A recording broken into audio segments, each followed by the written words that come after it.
कौन सी जनजाति कहाँ पाई जाती है और कौन सी जनजाति विलुप्त हो रही है, इससे ज्यादा कुछ नहीं है। 0 नंबर वाले को प्राइवेट मेडिकल कॉलेज क्यों दे रहे थे? 0 मार्क्स लाने वाला जो अमीर घर का आदमी है उसको भी तो मेडिकल कॉलेज में एडमिशन दे रहे। सरकारों को क्रीमी लेयर लागू कर देना चाहिए। सीधे सीधे घोटाला सरकार क्यों कर रही है? आदिवासी बच्चा जो पास होने का क्राइटेरिया उसको पास नहीं करता। वहाँ पे कभी भारतीय जनता पार्टी का एक भी लीडर जाके नहीं बोलता कि आदिवासी 2023 में वो जीत का अंतर 708 वोटों का बचा। आदिवासी कौन से धर्म का है? पॉलिटिकल इशू है। जंगल जमीन की बात करने वाला आदिवासी शिक्षा और रोजगार की बात कब करेगा? हमारी उनसे कोई पर्सनल दुश्मनी नहीं है, कुछ वैचारिक मतभेद थे हमारे बीच। आप जीतू पटवारी को दिग्गज लीडर मानते हैं? पॉक्सो एक्ट जैसा कानून का दुरुपयोग अगर मध्य प्रदेश में हो रहा है तो आदिवासियों के ऊपर हो। वैश्यवृत्ति जैसे कारोबार में ढकेल दिया जाता है। चाहे केंद्र की मोदी सरकार हो चाहे मोहन यादव सरकार हो, गंभीर नहीं है। अगर गंभीर होती तो महिलाओं का शोषण मध्य प्रदेश में नहीं होता। आपको क्या लगता है सरकार आदिवासियों को मुख्य धारा से जोड़ने में सफल हो पाई है अभी तक? देखिए, मैं अगर आदिवासियों के डेवलपमेंट और उनके मुख्य धारा में जोड़ने की बात करें तो आज़ादी के बाद से अभी तक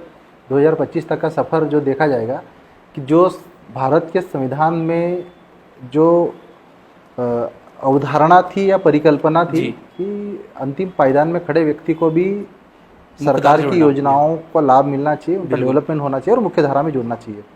हकीकत ये है कि योजनाएं बन रही है, सरकारें बन रही है, पार्टियां अलग अलग पार्टियां बदल रही है, आदिवासी क्षेत्रों में अलग अलग लीडर बने हैं, आए हैं, गए हैं, लेकिन जो कंसेप्ट भारत के संविधान का था और भारत के संविधान का है, आज भी आदिवासी इलाकों में आदिवासी बजट पूरी तरह नहीं पहुंच पा रहा है। पहुंच पा रहा तो पूरे भ्रष्टाचार की भेंट चढ़ जा रहा है। बिल्कुल। आज भी आदिवासी इलाके पिछड़े हुए हैं और खासकर स्वास्थ्य के क्षेत्र में, बिल्कुल, बिजली पानी की सुविधाएं अभी भी पूरी तरह से आदिवासी इलाकों में नहीं पहुंची है। शिक्षा के क्षेत्र में अभी भी अलीराजपुर जैसे इलाका, झाबुआ जैसे इलाका 35% से ज़्यादा एजुकेशन वहाँ का परसेंट नहीं है। तो जो संविधान का मूल कंसेप्ट था कि सबका विकास और सब मुख्य धारा से जुड़ेंगे और लेकिन अभी तक 70 साल से आदिवासियों का विकास नहीं हुआ है और अभी तक मुख्य धारा से ये जुड़ नहीं पाए हैं। आप आदिवासी महिलाओं के उत्थान के लिए क्या सोचते हैं आप? देखिए, आदिवासी सिर्फ महिलाओं की बात नहीं है। देखिए, आदिवासी युवाओं की भी एक बड़ी समस्या है। बिल्कुल। और महिलाओं की बात करें तो महिलाएं आज भी शिक्षा के क्षेत्र में 5वीं 8वीं तक 80% 8th क्लास का ड्रॉप आउट हो जाती है महिलाएं। लड़के लड़कियों का ट्राइबल कम्युनिटी में ज़्यादा भेद नहीं होता, इसलिए मैं दोनों की कॉमन बात करता हूँ, क्योंकि आदिवासी कम्युनिटी एक ऐसी कम्युनिटी है जहाँ पर महिलाओं का रेशो हाँ मेल से फीमेल का रेशो ज़्यादा है। मतलब 1000 अगर पुरुष होंगे तो उसमें 1050 या 1100 के लगभग महिलाएं हैं ट्राइबल कम्युनिटी में। तो दोनों का भागीदारी हम लोग बराबर मानते हैं और महिलाओं का इसलिए ज़्यादा जागरूक होना जरूरी है क्योंकि पूरी जब बच्चा होता है उसके संस्कार से लेके उसका मार्गदर्शन से लेके महिलाओं का पूरा अधिकार होता है। तो महिलाओं का एजुकेशन में और मुख्य धारा में उनका भी आना बहुत ज़रूरी है। साथ में यूथ को भी आना जरूरी है क्योंकि देश के विकास के लिए महिलाओं की जितनी भागीदारी चाहिए उतनी, मतलब पुरुषों की जितनी भागीदारी चाहिए उतनी महिलाओं की भी होगी, तभी हम देश का विकास सही मायने में जो हम सपना देख रहे हैं कि विकसित भारत 2047 का सपना पूरा हो पाएगा।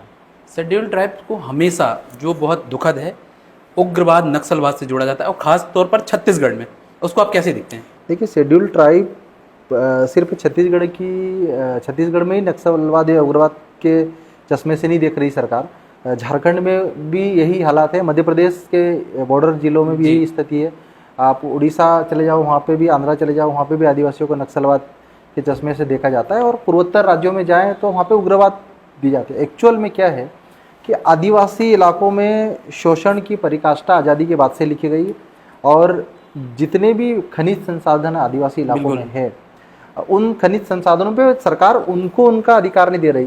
प्राथमिकता ये होती है कि जिस क्षेत्र में खनिज संसाधन है तो वहाँ पर विकास के लिए 75% राशि कम से कम खर्च होनी चाहिए। लेकिन बिल्कुल आज की स्थिति में क्या है, खनिज संसाधन आदिवासी इलाकों से निकाल रही सरकार और आदिवासी इलाकों पे खर्च 5% भी नहीं कर पा रही। तो लड़ाई इस बात की है। अब जब वहाँ पे वो अपने हक की बात करते हैं तो सरकार उनको नक्सलवाद उग्रवाद घोषित करती है। जब संविधान में उनको विशेष अधिकार दिए गए, शेड्यूल 5 5th शेड्यूल एरिया के लिए और ट्राइबल एरिया के लिए शेड्यूल 6 दिया गया, तो सरकार आज भी शेड्यूल 5 शेड्यूल 6 को पूरी तरह इम्प्लीमेंट नहीं कर पा रही है। वो अपने हक अधिकार की बात कर रहे हैं, उनको नक्सलवाद से जोड़ दिया जाता है।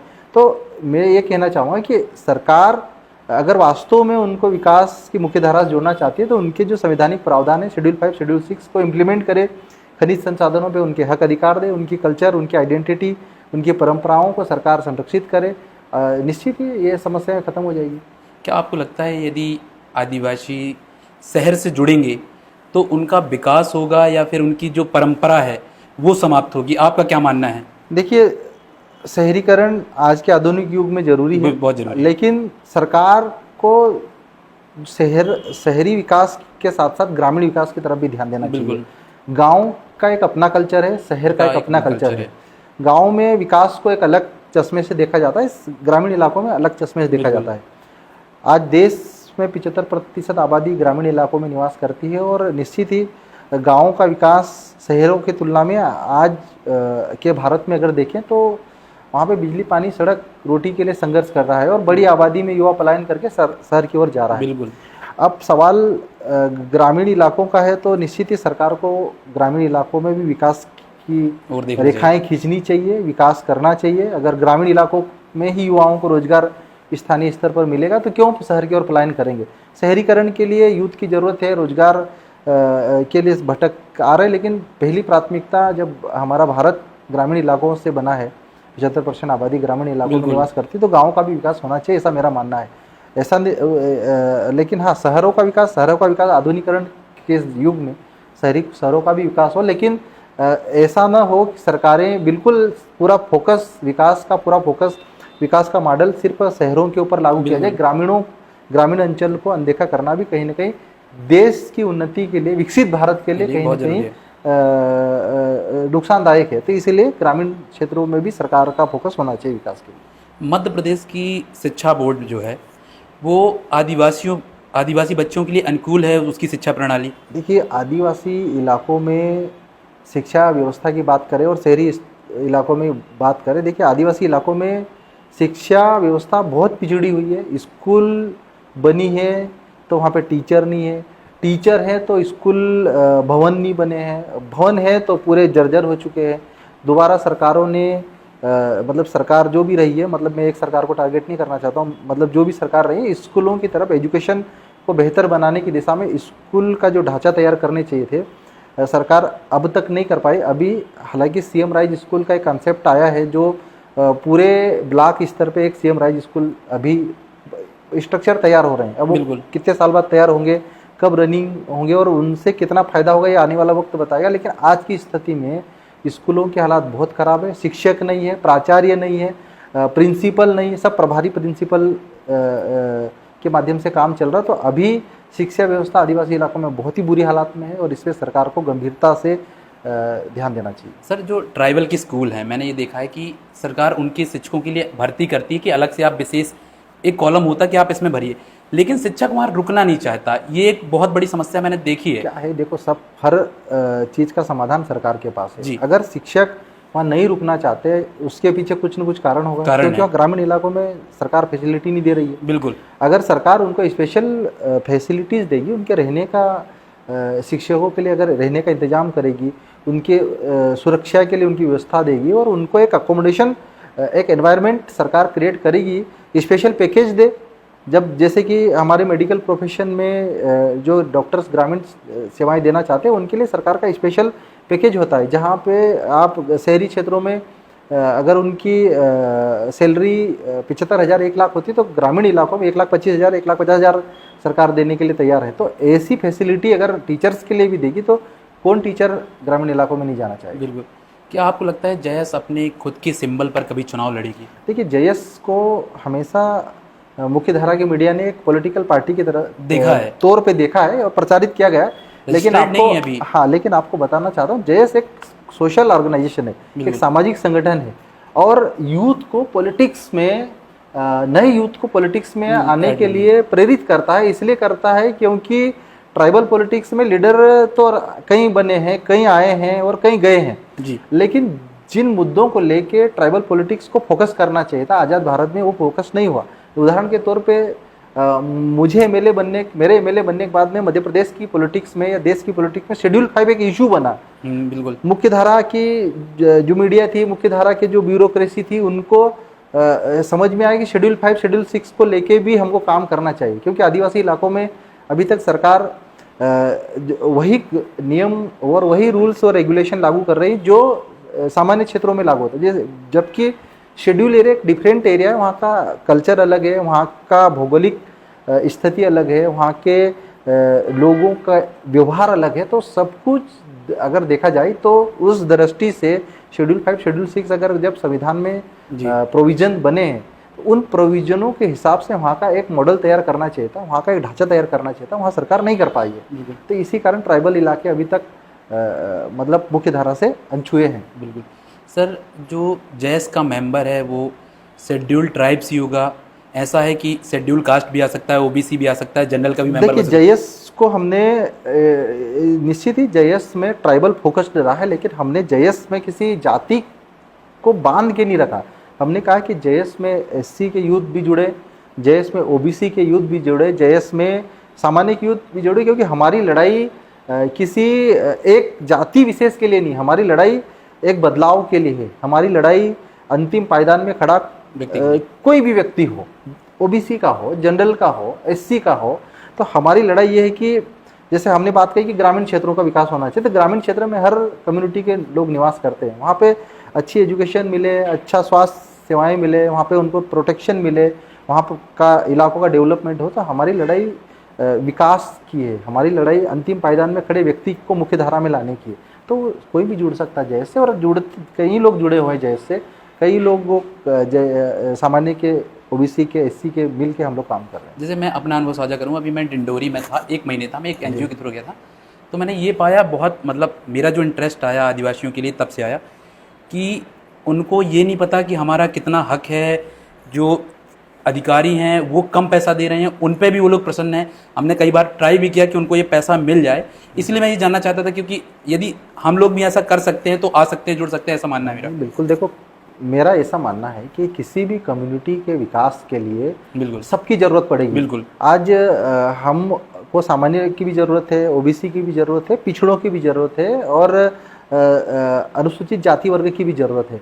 आज अगर सब मिलकर एक टीम वर्क के रूप में काम करेंगे तो निश्चित ही हमारा फोकस क्या है, विकास होना चाहिए। बिल्कुल, हमारा फोकस है कि इनको भी मुख्य धारा में आना चाहिए और इनको भी अच्छी सुविधा मिले, अच्छी स्वास्थ्य सेवाएं मिले, सम्मान मिले।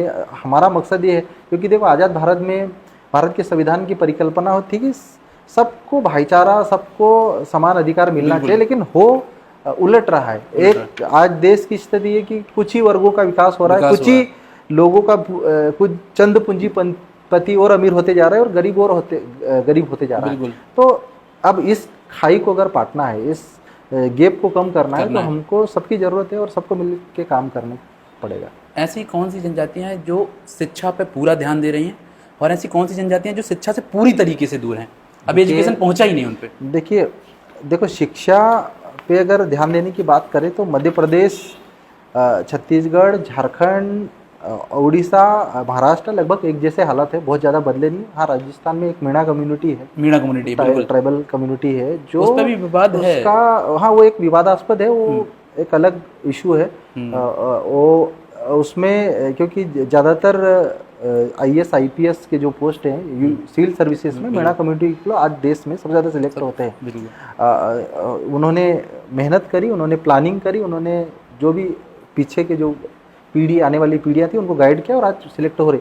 अब मध्य प्रदेश की बात करें तो मध्य प्रदेश में IAS अधिकारी जो UPSC फाइट करने वाला हर वर्ष जो एग्ज़ाम होती है, गिना चुने एक आध सिलेक्शन होता है, छत्तीसगढ़ से 1-2 होते हैं और अन्य राज्यों में गिने चुने लोग होते हैं। लेकिन अब सवाल है कि कहीं ना कहीं पूरे राज्य के राज्य प्रभावित होते, किसी एक कम्युनिटी को हम बोल नहीं सकते। लेकिन हाँ, ये राजस्थान में जो मीणा कम्युनिटी है सबसे ज़्यादा सिविल सर्विसेज की पोस्ट ले जाती है और वो लोग पूरा फायदा उठा रहे हैं। सर, आपको नहीं लगता कि राज्य सरकारों को क्रीमी लेयर लागू कर देना चाहिए? देखिए, क्रीमी लेयर वाला कॉन्सेप्ट ट्राइबल कम्युनिटी के लिए हमारा ऐसा मानना है कि अभी एक जनरेशन अभी रिजर्वेशन लेके अभी मुख्य धारा की राजनीति में आई है जी। और अगर क्रीमी लेयर अगर एक धारा में अगर उनको फिलहाल अगर बाहर करती क्रीमी लेयर मान के, तो निश्चित ही वो उनका जो विकास है वहीं को ही रुक जाएगा। जैसे उदाहरण मैं देता हूँ, मेरे पिताजी टीचर था, मतलब टीचर थे, अभी रिटायर हो गए। बड़ी हम संघर्ष करके अभी फर्स्ट जनरेशन है, मुख्य धारा में हम लोग आए हैं। और मानना ऐसा है कि हमको और मौका मिलना चाहिए ताकि हम लोग सिस्टम को अभी तो समझने लगे हैं। एक जनरेशन का एक और मौका मिलना चाहिए। हाँ, लेकिन ये भी है कि जो कुछ ऐसी जनजातियां हैं जो बेगा, भारिया, सहरिया, इनको स्पेशल प्रिविलेज सरकार दे रही है, लेकिन इनको भी मुख्य धारा में आने के लिए स्पेशल सरकार की तरफ से ऐसी रणनीति कूटनीति होनी जैसे चाहिए। मेरा आपने बताया कि मीणा और मतलब मीणा जो है राजस्थान की जाति, उसमें सबसे ज़्यादा आईएएस निकलते हैं। तो ये तो एजुकेटेड हो गए हैं, मतलब अब इनसे आईएएस आईपीएस निकल रहे हैं, तो इन पे फिक्स कर देना चाहिए और दूसरे लोगों को भी रिजर्वेशन मिलना चाहिए। देखिए, अब निश्चित ही ट्राइबल कम्युनिटी में मौका सबको मिलना चाहिए। इस पे सरकार को गंभीरता से विचार करना चाहिए, क्योंकि यूपीएससी के पोस्ट हैं। निश्चित ही अगर एक ही कम्युनिटी को जाता है तो कहीं ना कहीं एक ही कम्युनिटी का डेवलपमेंट हो रहा है। और हमारा ऐसा मानना है कि अगर ओवरऑल कम्युनिटीज़ को लेके चले तो सारे कम्युनिटीज़ को, चाहे यूपीएससी की पोस्ट हो चाहे पीएससी की पोस्ट हो, सबको मिलनी चाहिए और सबको मुख्य धारा में आने का मौका मिलना चाहिए। हमने देखा कि मध्य प्रदेश विधानसभा की जो शेड्यूल्ड ट्राइब्स की 47 सीटें हैं और 47 सीटें विधानसभा में हैं और लोकसभा में 6 सीटें हैं। तो इतने ज़्यादा होने के बावजूद भी आप लोग मुख्य धारा की राजनीति, उसमें ज़्यादा खास असर दिखता नहीं क्या है? ट्राइबल कम्युनिटी का सबसे बड़ा ड्रॉबैक है कि ये एकजुट नहीं है और अपनी अपनी कम्युनिटी, जैसे हमारे मध्य प्रदेश में मुख्य रूप से भील, भिलाला, गोंड जो कम्युनिटी निवास करती है जी। अब ये भी क्षेत्र अलग अलग क्षेत्रों के आधार पर बटी हुई है। जैसे पूर्वोत्तर मध्य प्रदेश का पूर्वी मध्य प्रदेश लेंगे तो वहाँ पे गोंड कम्युनिटी मुख्यतः है। पश्चिम मध्य प्रदेश में अब देखें तो भील, भिलाला कम्युनिटी डोमिनेंटली मतलब निवास करती है। अब इन कम्युनिटी के अंदर भी एकजुटता की काफ़ी कमी देखने को मिलती है। लेकिन जब से हमने जय आदिवासी युवा शक्ति, जो जय संगठन मध्य प्रदेश में 2011-12 से ये संगठन आया है और संगठन के माध्यम से हमने सबको एक मंच पे लाने का प्रयास किया है, उसका असर भी उसका मध्य प्रदेश में देखने को मिला है। आज मध्य प्रदेश की राजनीति में जयस का एक प्रभाव देखने को मिलता है। और जयस में एक चीज़ अच्छी बात यह है कि सारे पढ़े लिखे युवा इसमें संगठन में जुड़े हुए हैं। और पढ़े लिखे युवा चाहे कर्मचारी, अधिकारी हो, डायरेक्ट इनडायरेक्ट कहीं ना कहीं इससे जुड़े हुए, क्योंकि हम लोग समाज में बदलाव के लिए काम कर रहे हैं और बदलाव आज समय की मांग है। और इस समय की मांग को देखते हुए सरकारों ने भी जयस को गंभीरता से लिया और आज जयस संगठन के वजह से आज मध्य प्रदेश की राजनीति में डायरेक्ट एंट्री मारा हूँ। आज सेकंड टाइम मुझे एमएलए बनने का मौका मिला है। तो जयस संगठन की एक बड़ी वजह है क्योंकि यूथ जुड़ा है। यूथ और यूथ बदलाव चाहता है। यूथ चाहता है कि पढ़ा लिखा वर्ग पॉलिटिक्स में आए। हम चाहते हैं कि जयस के माध्यम से ही सही कम से कम नए युवाओं को पॉलिटिक्स में मौका मिलना चाहिए, क्योंकि ट्राइबल पॉलिटिक्स भी अभी ऐसी रही कि राजा का बेटा राजा बनेगा, वही चलता रहा कॉन्सेप्ट। नए यूथ को, क्योंकि बहुत सारी ट्राइबल कम्युनिटी में यूथ को मुख्य धारा के पॉलिटिक्स में आने के लिए कई चुनौतियां उनके सामने। एक तो सबसे बड़ा फाइनेंशियल चुनौती, दूसरी बड़ी चुनौती होती है कि वो अपना कैरियर बनाए, पहले कैरियर बनाए, उसके बाद वही वो सोचने लगेगा कि यार मुझे पॉलिटिक्स में जाना चाहिए नहीं चाहिए। क्योंकि आदमी जैसे कहते हैं कि भूखा व्यक्ति कभी क्रांति नहीं कर सकता, तो पहले तो खुद को भोजन की व्यवस्था करेगा, उसके बाद दूसरी चीज़ें सोचेगा, दूसरे के लिए सोचेगा। तो ये कि ट्राइबल यूथ के लिए पॉलिटिक्स में आने के लिए कई चैलेंजेस है। लेकिन हमने जेएस के माध्यम से सभी पार्टियों को हमने तो कहा कि नए यूथ को मौका दीजिए। आप नए यूथ जो आज अपने हक अधिकारों के लिए, भारत के संविधानिक व्यवस्था के लिए, अगर आदिवासियों को अपना अधिकार दिलाने के लिए लड़ते हैं, तो उनको मुख्य धारा के पॉलिटिक्स में आना चाहिए और अपने जो समाज में पैदा हुए तो उसका कर्ज अदा करना चाहिए। सर 2018 में आप 39,501 वोटों से जीते। 2023 में वो जीत का अंतर 708 वोटों का बचा। इतना अंतर कम क्यों हो गया? देखिए, कम होने के कई रीजन थे। देखिए, निश्चित ही फर्स्ट टाइम जब व्यक्ति चुनाव जीतता है तो उससे कई अपेक्षा होती है, और जब अपेक्षाएं पूरी नहीं होती तो नाराज़गी होती है। इसमें कोई डाउट नहीं कि हमारी सरकार 15 महीने तक रही थी, कमलनाथ जी की सरकार, और उसके बाद सरकार गिरी, भारतीय जनता पार्टी की सरकार बनी। हमने 15 महीने में विकास किया मनावर का।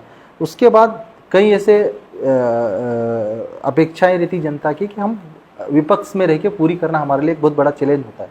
दूसरा, कई जैसे हम जैसे जो युवा थे, एक डायरेक्ट पॉलिटिक्स में एंट्री करी और ट्राइबल यूथ अगर किसी बिना पॉलिटिकल ग्राउंड के अगर कोई भी यूथ डायरेक्ट एमएलए बन जाएगा तो उसको एक अलग नज़रिए से देखता है, उसके प्रति जेलसी होती है, उसको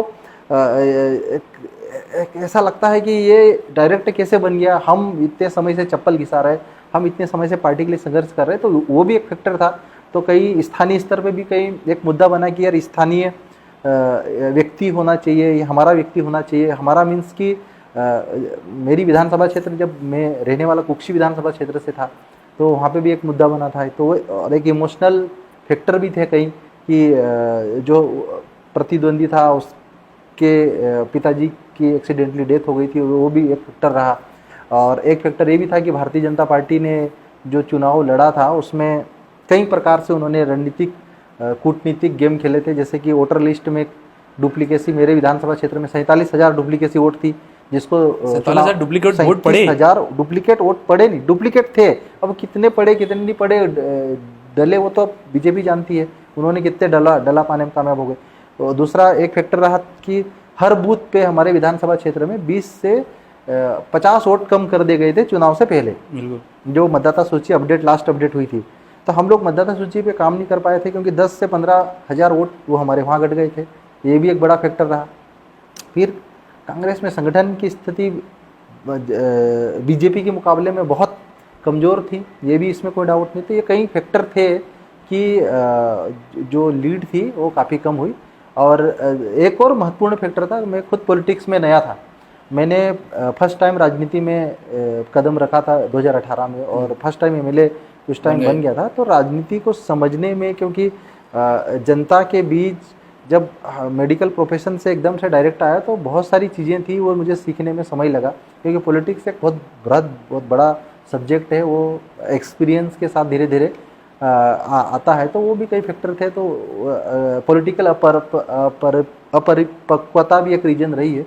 तो ये चीज़ें स्थिति बनी थी। वन अधिकार अधिनियम फार 2006 आया जी, क्या वो कितना कारगर हुआ आदिवासियों के वन लिए? अधिकार 2006 में जब आया, केंद्र सरकार लेके आई, तो उसका मूल उद्देश्य ये था कि जंगलों में पीढ़ियों से जो जनजातीय समाज, आदिवासी समाज रह रहा है, उनको पट्टे देना, बिल्कुल स्थायी पट्टे देना होगा।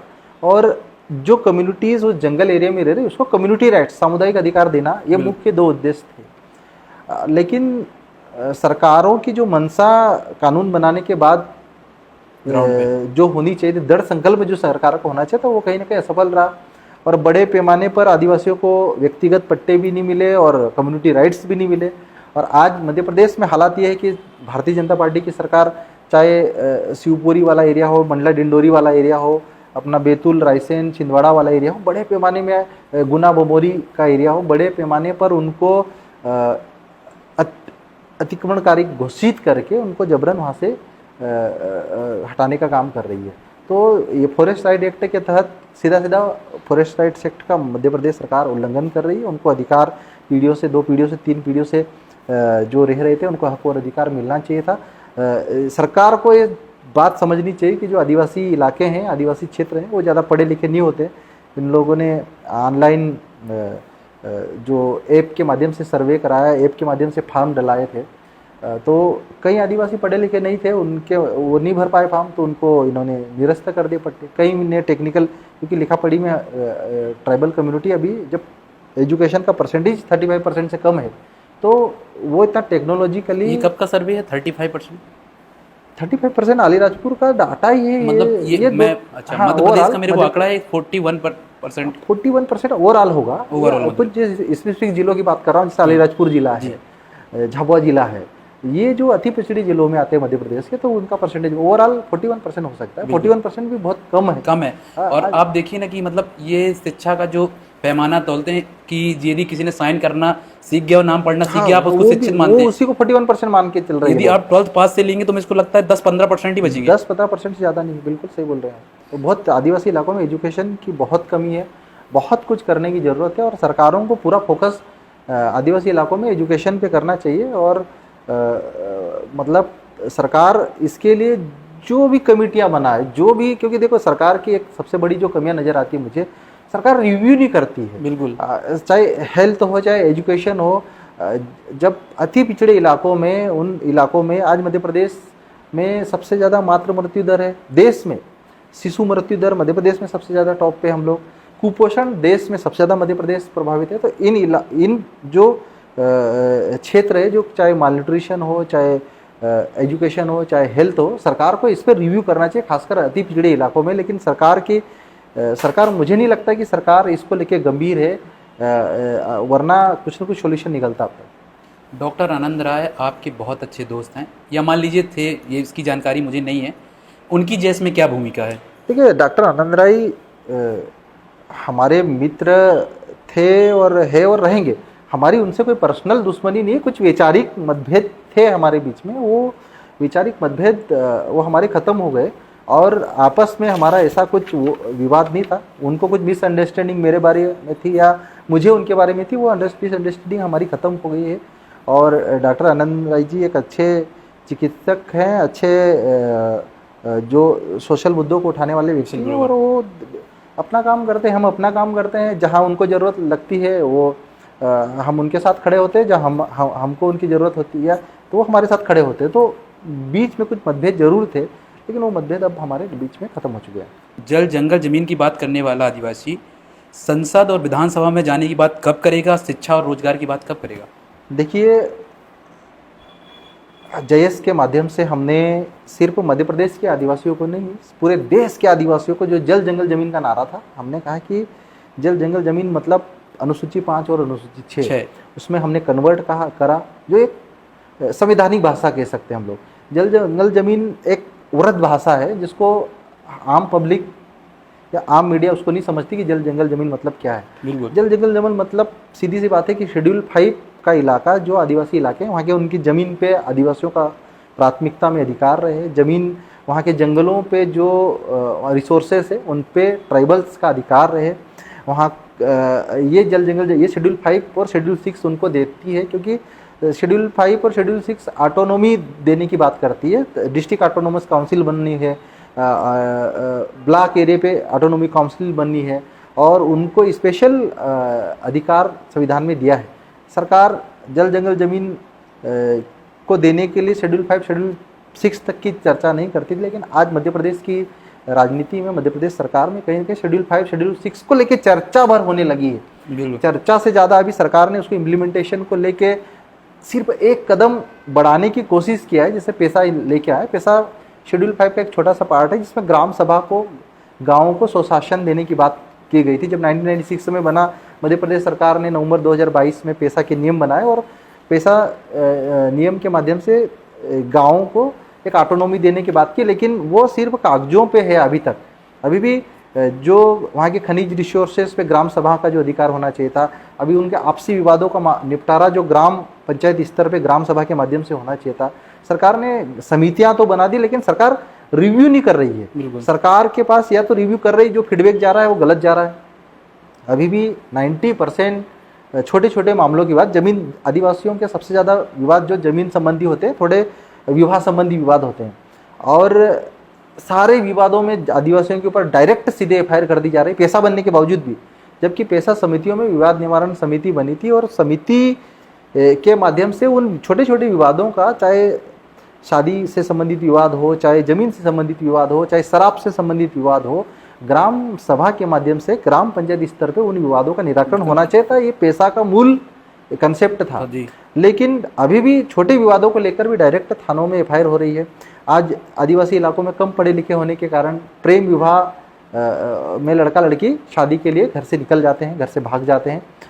कई बार लड़के के पिताजी को पसंद नहीं आता, लड़की के पिताजी को पसंद नहीं आता लड़का, और वो FIR करने चले जाते थाने में, और डायरेक्ट बिना ग्राम सभा समिति से पूछे, पैसा समिति से पूछे, सरकार के जो पुलिस विभाग है डायरेक्ट FIR कर दे रहे हैं। और जब नाबालिग केस में उनके ऊपर पॉक्सो एक्ट लागू हो रहा है, पॉक्सो एक्ट के तहत FIR दर्ज है। आज मध्य प्रदेश के थानों में, मध्य प्रदेश की जेलों में 80% आदिवासी युवाओं के ऊपर, जो 15 से लेके आज की 25 साल की उम्र के बीच, सबके ऊपर पॉक्सो एक्ट लगे हुए हैं। तो पॉक्सो एक्ट जैसा कानून का दुरुपयोग अगर मध्य प्रदेश में हो रहा है, तो आदिवासियों के ऊपर हो रहा है। आपको नहीं लगता कि आदिवासी के उत्थान के लिए सभी आदिवासी पार्टी, चाहे वो गोंडवाना हो, चाहे जयस हो, चाहे ये आपकी भारतीय आदिवासी पार्टी हो, इनको एकजुट होना चाहिए। बिल्कुल होना चाहिए। देखिए, आदिवासियों का उत्थान आदिवासियों की एकता में है। आदिवासी एक रहेंगे तो निश्चित ही आदिवासियों के मुद्दे विधानसभा के भीतर उठेंगे, आदि संसद के भीतर उठेंगे। और आज उदाहरण के तौर पे एक जेएस एक संगठन आज जेएस ने मुझ जैसे युवा को मध्य प्रदेश की विधानसभा के भीतर जाने का एक मौका दिया, और आज मध्य प्रदेश की राजनीति में आदिवासी एक चर्चा का विषय बन गया है। बिल्कुल। इससे पहले आदिवासी तो थे, आदिवासी अभी भी है, 21% से ज़्यादा आदिवासी है, लेकिन मध्य प्रदेश विधानसभा के भीतर आदिवासी मुद्दों को लेकर कोई भी पार्टी रही गंभीर नहीं दिखती थी। लेकिन आज मध्य प्रदेश विधानसभा में आदिवासियों पर चर्चा हो रही है। आदिवासियों मेरे को लगता है जयस जब से एक्टिव हुआ है, बिल्कुल तब से बहुत ज़्यादा चर्चा होने लगी। बिल्कुल, जब से जयस आया है, आज जयस ने जमीन से जुड़ के मुद्दे उठाए हैं। बिल्कुल। उदाहरण के तौर पे आज बड़वानी जिले का एक एग्जाम्पल देना चाहता हूँ कि अभी हाल ही में बड़वानी जिले में जंगली जानवर के काटने से 6 आदिवासियों की मृत्यु हो गई। अभी तक वहाँ पर कोई जनप्रतिनिधि, विधायक हो, सांसद हो या संगठन हो वहाँ तक नहीं पहुँचा। मैंने मैसेज डाला 2 दिन पहले कि मैं 5 तारीख को पीड़ित परिवारों से मिलने दौरे पे आ रहा हूँ। आज सारे विधायक पहुँच गए, सारे सांसद पहुँच गए। और तो ये कम से कम जयस की एक जागरूकता है, सजगता है, मुद्दों को लेकर ट्राइबल के साथ खड़ा होता है। तो मजबूरी बन गई राजनीतिक पार्टियों की कि वो भी आदिवासियों की बात करने लगे हैं, आदिवासियों के अधिकारों की बात करने लगे।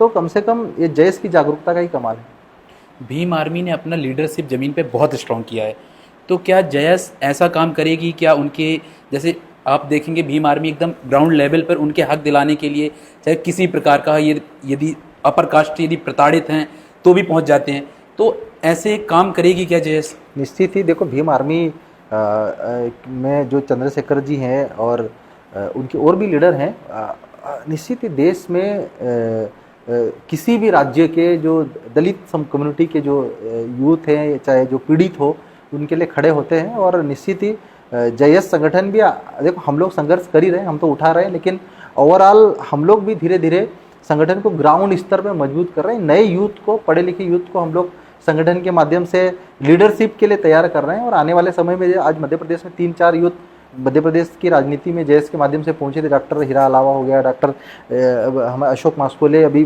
लास्ट टाइम मेरे साथ एमएलए थे, अभी सेकंड टाइम में नहीं जीते वो। हमारे कमलेश्वर भाई डोडियार जी हैं, वो भी हमारे जयस से ही है। और हमारे मोन्टू सोलंकी जो बड़वानी से। तो नए युवाओं को जयस लीडरशिप के लिए तैयार कर रहा है, और विधानसभा और लोकसभा में भी भेजने की हम लोग पूरी तैयारी कर रहे हैं। मैं किसी जाति विशेष की बात नहीं कर रहा हूँ। आप देखेंगे कि मध्य प्रदेश, बिहार, छत्तीसगढ़ और आपका उत्तर प्रदेश, इनमें पलायन की समस्या बहुत ज़्यादा है। क्या करेगी सरकार इनके लिए? देखिए, सरकार अगर गांव का विकास चाहती है तो गांव में विकास का एक मॉडल तैयार करना होगा सरकार में। मॉडल ऐसा हो कि लोगों को स्थानीय स्तर पर रोजगार मिले, क्योंकि सबसे बड़ी आज यूथ के लिए ग्रामीण इलाकों में जो समस्या है, 2 वक्त की रोटी का इंतजाम करना। 2 वक्त की रोटी का इंतजाम करने के लिए अगर पैसा उसको स्थानीय स्तर पे चाहे छोटे छोटे उद्योग स्थापित करे, सरकार उनको मोटिवेट करे। आज आदिवासी इलाकों में पशुपालन के माध्यम से जैसे दूध डेयरी खोल सकती है सरकार, आज दूध डेयरी के लिए प्रोत्साहित कर सकती है। आज सरकार मुर्गी पालन सेंटर्स यूथ को जो 10th पास है, 8th पास है, उनको मुर्गी पालन सेंटर्स में कर सकती है। हमारे कुक्सी और इधर बड़वानी ज़िले में, हमारे इधर खरगोन ज़िले में जो कपड़ा, जो आर्टिफिशियल हैंडमेड जो साड़ियाँ बनती है, उसमें उनको रोज़गार दे सकती है। तो अगर उन चीज़ों को एमएसएमई सेक्टर्स को अगर ट्राइबल इलाकों में सरकार बढ़ावा देगी तो निश्चित स्थानीय स्तर पर उनको रोज़गार मिलेगा। लेकिन उसके लिए सरकार के पास एक विजन चाहिए, सरकार के पास एक सोच चाहिए, सरकार के पास एक मॉडल चाहिए, तो ही पॉसिबल है। लेकिन आज मध्य प्रदेश सरकार, भारतीय जनता पार्टी की सरकार 20 साल हो चुकी है, केंद्र में 10 साल मोदी जी हो गए, लेकिन आदिवासी इलाकों में पलायन रोकने के पास उनके पास दूर दूर तक का विजन मुझे नज़र नहीं आता है। बहुत गंभीर सवाल है सर। कई बार सामने आता है कि आदिवासी महिलाओं को जबरन या मजबूरन वेश्यावृत्ति जैसे कारोबार में ढकेल दिया जाता है, और ख़ास तौर पर नीमच, मंदसौर और रतलाम में देखा गया है। देखिए, आदिवासी समाज में जो महिलाएं हैं, एक तो बहुत सीधी सादी और कम पढ़ी लिखी जो महिलाएं होती हैं, उनको ये टारगेट करते हैं। और इसके पीछे कारण देखा जाए तो अशिक्षा और गरीबी। तो गरीब जो परिवार होते हैं आदिवासी समाज के, क्योंकि आदिवासी समाज का व्यक्ति गरीबी में वो कुछ भी उनको बहला फुसला के गलत ट्रैक पे उनको ले जाया जाता है। तो देखो, सरकार की जो मंशा होनी चाहिए, सरकार का जो फोकस होना चाहिए डेवलपमेंट के लिए, आदिवासियों की बेहतरी के लिए, कल्याण के लिए, वो कहीं ना कहीं सरकार दिखावा जरूर करती है, योजनाएं जरूर बनाती है और बात जरूर आदिवासियों की करती है, लेकिन सरकार का एक्चुअल में सरकार जो रिव्यू करना चाहिए, सरकार योजनाओं का, चाहे आदिवासी इलाकों का रिव्यू करना चाहिए, उस पर सरकार कहीं ना कहीं पॉलिटिक्स कर रही है।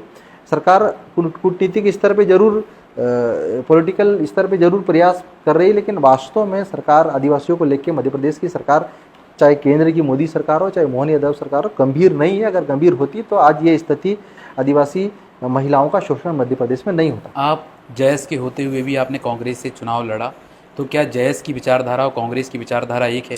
आप निर्दलीय भी तो लड़ सकते थे। देखिए, जयस एक सामाजिक ऑर्गेनाइजेशन था और जयस राजनीतिक रूप से चुनाव लड़ने के लिए मानसिक तौर पे हमारा संगठन तैयार नहीं था उस समय पे, और हमारे पास दो ही विकल्प थे, बीजेपी और कांग्रेस। अब बीजेपी का जो विचारधारा है, जो संघ की विचारधारा, जो आरएसएस की विचारधारा, जो आदिवासियों को वनवासी के कंसेप्ट पे लाके खड़ा कर देती है, तो हम लोगों का जयस के माध्यम से माना है कि आदिवासी इस देश का, इस भारत के आदिकाल से रहने वाले लोग हैं, ये प्राचीन भारत के मूल निवासी है और इनके ऊपर कोई भी चीज़ थोपी नहीं जा सकती। जब अंग्रेजों के 200 सालों में आदिवासी अंग्रेजों के अधीन नहीं हुए, उनकी गुलामी स्वीकार नहीं करी, सबसे पहले आंदोलन हमारे आदिवासियों ने अंग्रेजों के खिलाफ बगावत करी, तो भारतीय जनता पार्टी की जो आइडियोलॉजी है, आदिवासियों के ऊपर थोपने वाली आइडियोलॉजी है और उस आइडियोलॉजी से हम मैच नहीं करते बीजेपी आरएसएस की आइडियोलॉजी। तो यही कारण रहा है कि हम कांग्रेस की जो संवैधानिक विचारधारा है उसको लेके विचारधारा मैच करती है, इसलिए कांग्रेस से चुनाव लड़ा। कई बार मांग उठी है कि आदिवासियों को शराब बनाने की परमिशन मिले या उनको लाइसेंस लागू कर देना चाहिए, आपका क्या मानना है?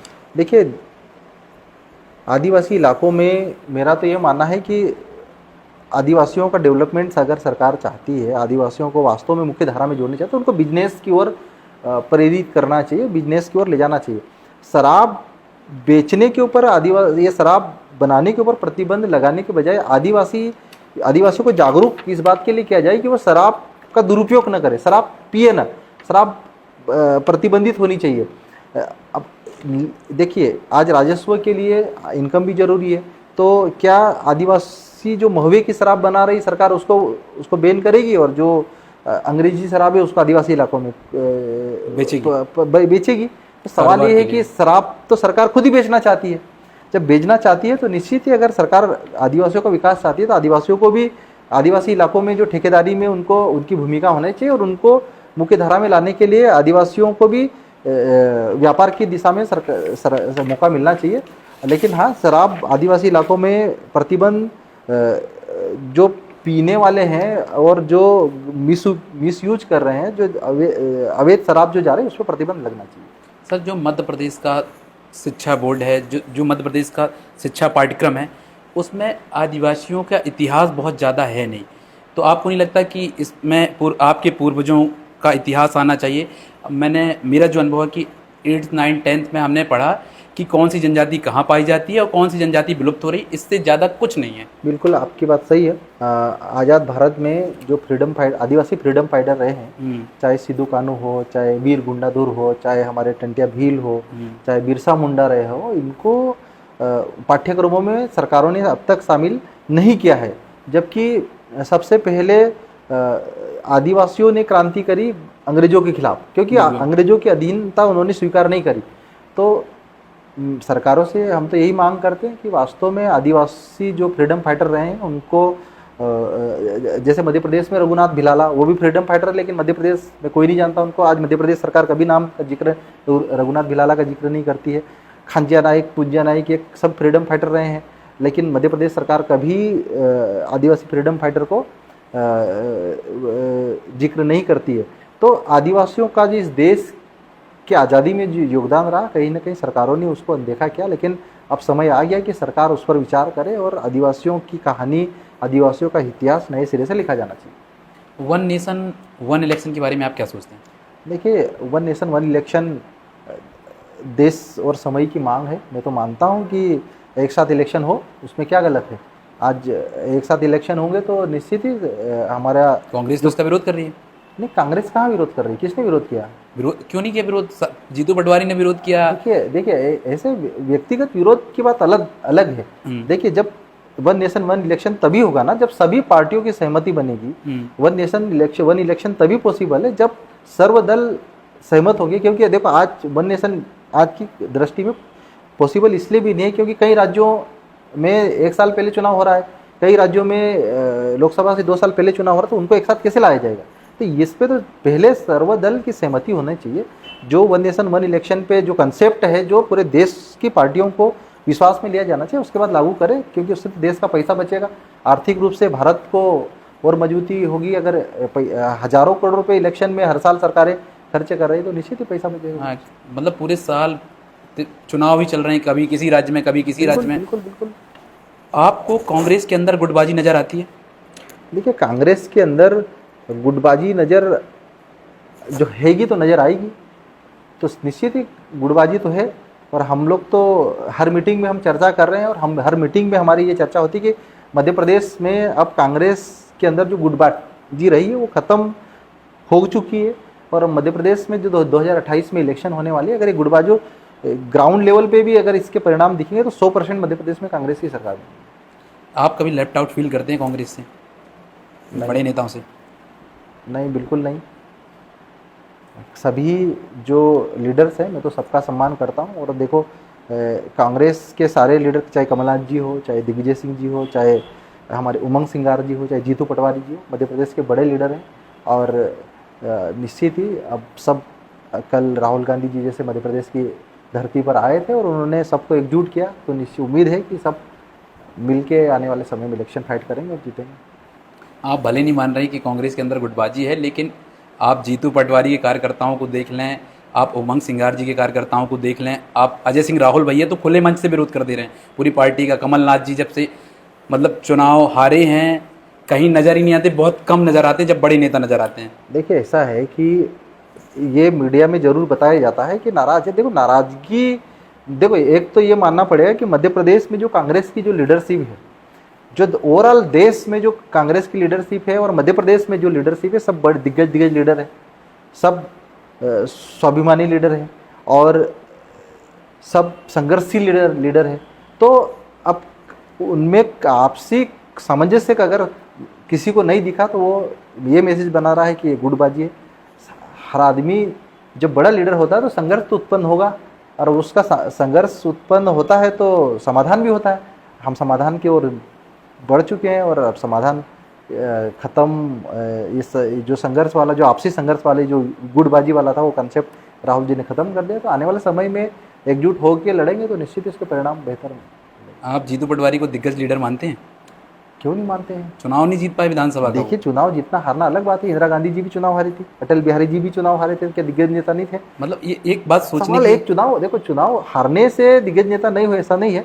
अच्छे लीडर हैं, अच्छा बोलते हैं, अच्छा संघर्ष करते हैं, यंग लीडर हैं और एनर्जेटिक लीडर हैं। आज मध्य प्रदेश में जब से प्रदेश की राजनीति में अध्यक्ष की कमान संभाली है, उन्होंने मध्य प्रदेश में यूथ में एक अलग तरह की ऊर्जा संचालित की है। और आने वाले समय में निश्चित ही उनके नेतृत्व में प्रदेश में सरकार बनेगी कांग्रेस। धीरेन्द्र शास्त्री और प्रदीप मिश्रा के बारे में आप क्या सोचते हैं? देखिए, धीरेन्द्र शास्त्री और प्रदीप मिश्रा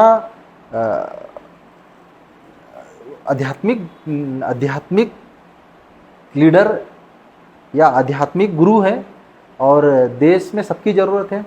आज प्रदीप मिश्रा शिव के भक्त हैं, धीरेन्द्र शास्त्री जी हनुमान जी के भक्त हैं। आज उनकी कृपा उनके ऊपर रहती है और उनकी कृपा प्रदेश के ऊपर भी रहती है। तो वो अपना अपना काम कर रहे हैं और कहीं ना कहीं मध्य प्रदेश और देश को एकजुट करने का काम ही कर रहे हैं, देश के लिए ही काम कर रहे हैं।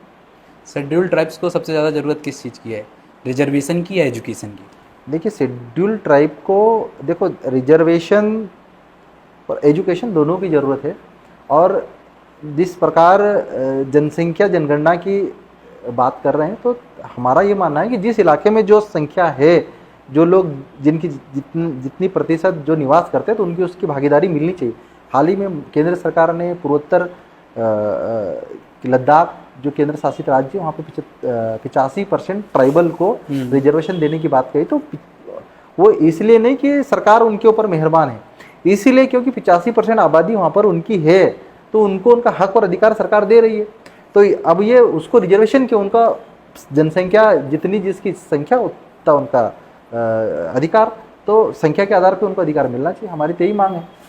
मध्य प्रदेश की साक्षरता दर जो है वो 70% है और शेड्यूल्ड ट्राइब की जो साक्षरता दर है वो 41% है। पहला गैप तो इसी में आ रहा है बहुत ज़्यादा। फिर उसके बाद आप देखेंगे कि जो सरकार है वो 12th पास लोगों, मतलब जो साइन कर लेते हैं, जैसे मैंने आपको पहले बताया, साइन कर लेते हैं और नाम पढ़ लेते हैं, उनको साक्षर मान रही। तो अभी तो शेड्यूल्ड ट्राइब में एजुकेशन का स्तर बहुत नीचे है। बिल्कुल आपकी बात से सहमत हूँ। सरकार के जो एजुकेशन मानने के क्राइटेरिया सिर्फ साइन करना भर रखा है। तो अब देखो, अब सरकार की जो मंशा जो ट्राइबल एजुकेशन पे जो होनी चाहिए, अभी तक तो उनकी मंशा हम मुझे नज़र नहीं आती कि वास्तव में एक सीएम राइज, एक ब्लॉक में एक सीएम राइज खोलने से क्या आदिवासियों का भला हो जाएगा। अभी ये लंबी प्रक्रिया का हिस्सा है। तो सरकार को आदिवासी एजुकेशन पे बहुत काम करने की ज़रूरत है। एक सीएम राइज स्कूल होने के साथ साथ छोटे छोटे स्कूल ग्रामीण इलाकों में भी पॉसिबल है, क्योंकि हर बच्चा सीएम राइज तक पहुंच पाएगा ये भी पॉसिबल नहीं आने वाले समय में, क्योंकि ग्रामीण इलाके कई पहाड़ी क्षेत्र है, वहाँ जब बस नहीं पहुंच पाती है, वहाँ रोड नहीं बनी हुई है, पुलिया नहीं बनी हुई, तो वहाँ का बच्चा ब्लॉक स्तर पे भी नहीं पहुंच पाएगा। तो आदिवासी क्षेत्रों में स्कूलों की संख्या बढ़ाने की ज़रूरत है, ना कि उनको कम करने की ज़रूरत है। आज ज़्यादातर स्कूल है, जो प्राइमरी स्कूल है, जो मिडिल स्कूल है, आदिवासी इलाकों में बंद होती जा रही है। तो उस पर सरकार को ध्यान देना चाहिए। वहाँ के टीचर जो है उनको स्पेशल ट्रेनिंग के माध्यम से आदिवासी इलाकों में, और उनका भी एक रिव्यू समय समय पर सरकार को होना चाहिए। एक क्वालिटी एजुकेशन आदिवासी इलाकों में देने की ज़रूरत है। उनको विकास के लिए, उनको यूथ को बिजनेस की ओर भी ट्रेनिंग देने की ज़रूरत है।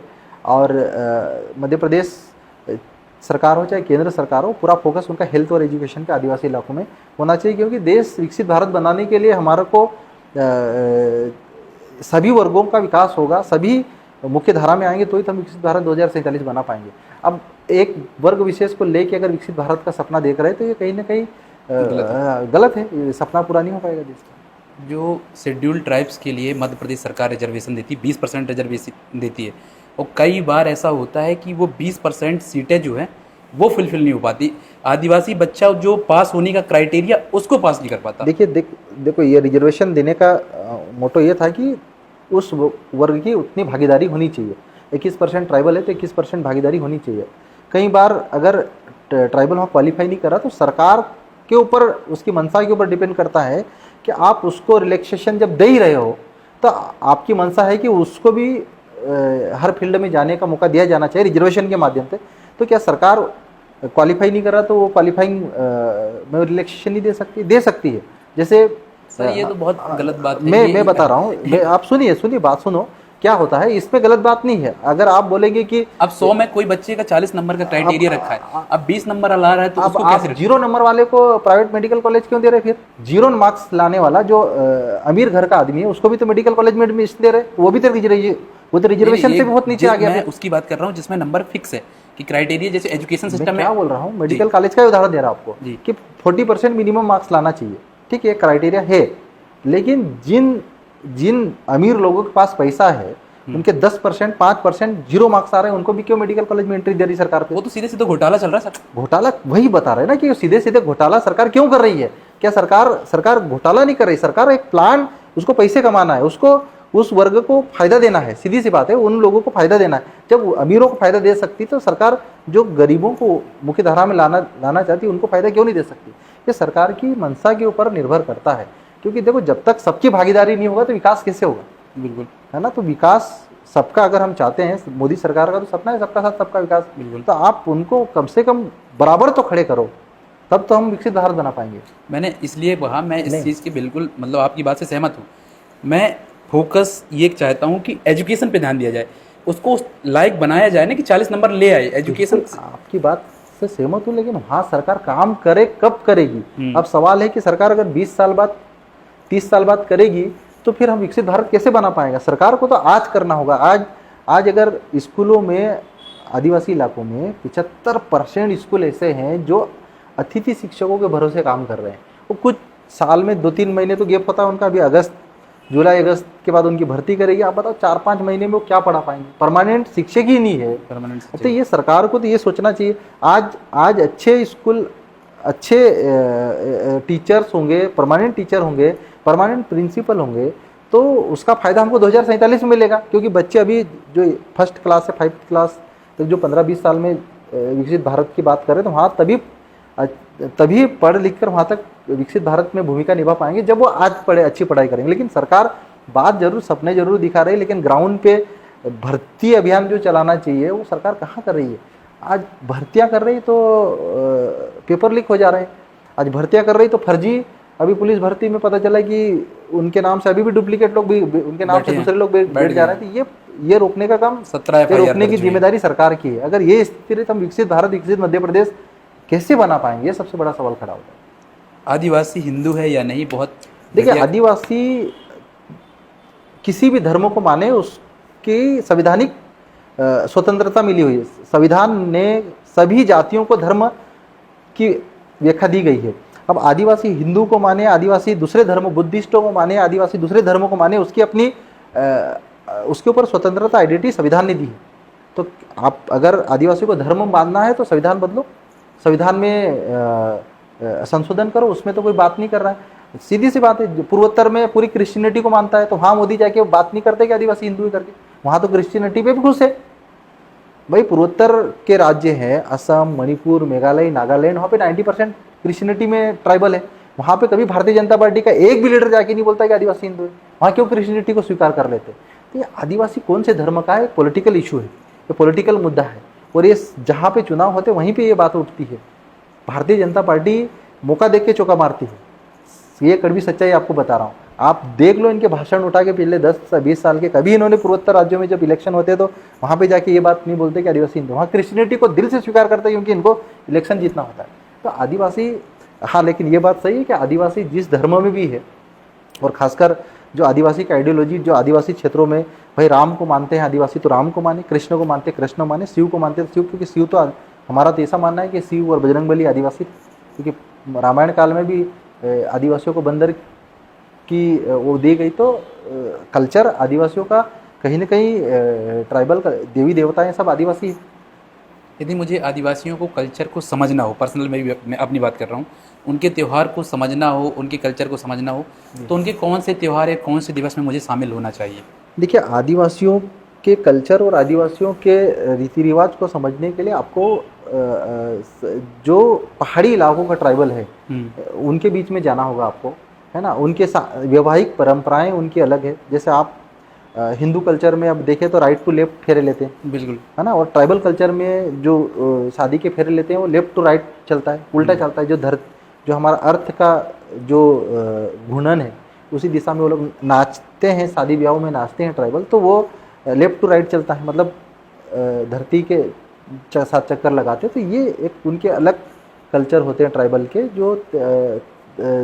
जो आदिवासियों को एक अपनी, जो उनको अपने कल्चर की बात की गई है, जो शेड्यूल 5 में, शेड्यूल 6 में, कि उनकी अपनी कल्चर सुरक्षित रहनी चाहिए, अपनी संस्कृति सुरक्षित रहनी चाहिए। जैसे पेशा में भी यही बात की गई कि वो अपनी परंपराओं को नहीं भूले, अपने रीति रिवाजों को नहीं भूले। लेकिन ये बात अलग है कि जो लोग अपनी परंपराओं और रीति रिवाजों को भूल चुके हैं, जो छोड़ चुके हैं, तो उनको मेरा तो ऐसा मानना है कि उनको ट्राइबल से बाहर कर देना चाहिए।